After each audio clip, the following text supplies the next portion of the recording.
this is Kara. Welcome to Glazing with AMACO. So today I am going to be talking about a combination of two PC glazes, Albany Slip Brown PC-32 and Seaweed PC-42. And these two glazes, when they're layered, they give an effect that I like to call peacock feathers. I'm just going to give you a quick sneak peek of what I'm talking about. There we go. Isn't that pretty? So I'm going to do a quick demonstration, and this is going to be a two-part video today instead of a three-part. I'm going to do a quick demonstration of how I did this. So I have my vase, very similar. Now, one of the things is that it can be really complicated trying to get glaze inside a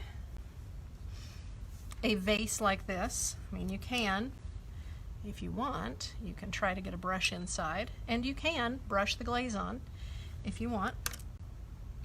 But another way that you can do this, and I don't recommend adding water to your jar of Albany Slip Brown, but put a little bit of the Albany Slip Brown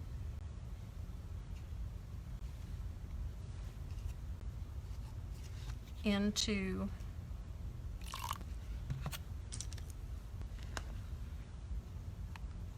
a dish, add a little water. Now, you don't need to add water for every glaze, just because it's a brushing glaze. You just want to make it thin enough where it can pour. Okay? So some glazes you can go ahead and you can dip or you can pour right out of the jar. It just depends. So now I've got it kind of a nice, can you see, it's kind of a nice cream consistency, a little thinner.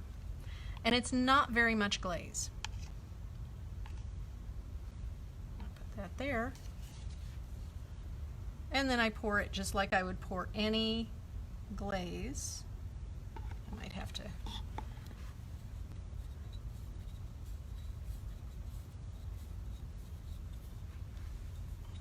and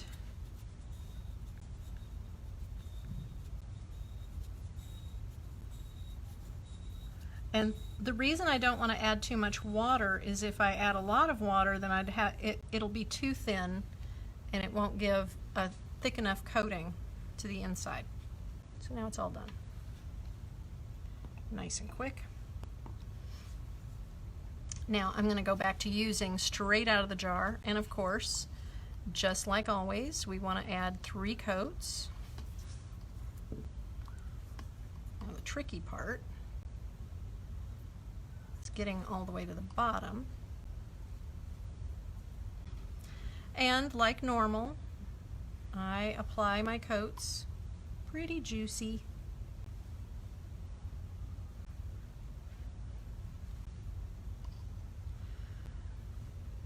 I'm not going to take it all the way down to the foot. I'm going to do 2 coats at the foot, and I'll do those in a little bit. But I am going to do 3 coats on the body, the main part of the body. So Albany Slip Brown is one of the glazes that develops a float. So the heavier you apply the glaze, the lighter it becomes. So if you want it to be kind of more of the creamy color that you see on the label, that is where it's thicker. Where it's thinner, it will break a kind of reddish brown, just like the old Albany slip glazes. They have a very traditional antique kind of look. Just gonna. Now, I'm going to let that dry for a moment.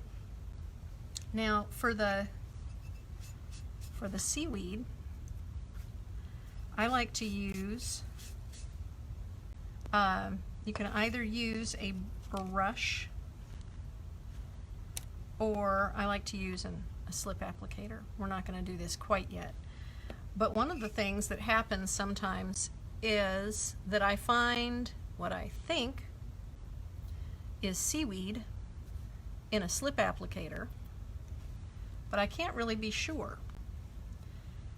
And this is where making test tiles and testing glazes is really important. So I'm going to make a test tile of my mystery glaze in a jar, and I'll fire that before I put it on a jar.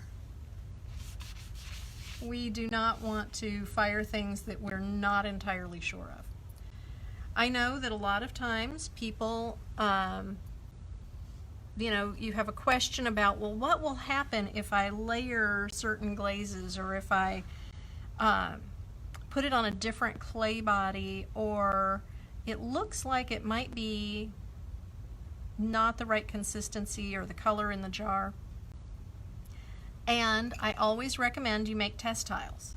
I know that it can be time consuming, but always make test tiles. It's really important.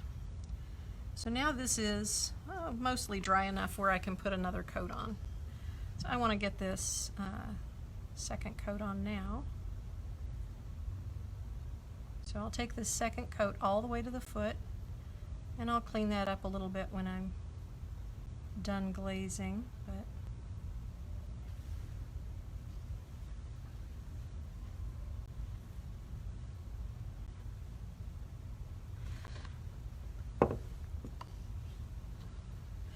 A lot of the PC glazes are meant to look like traditional high fire cone 10 reduction glazes, and Albany Slip Brown is one of those. So we've got the second coat on. I'm going to let this dry just enough so that we can put the seaweed on in part 2. And if you have any questions, just drop them in the comments below, and I will be answering questions in part 2 when I apply the seaweed. So come back at 12:30 and we will do up the second part. Thanks, guys.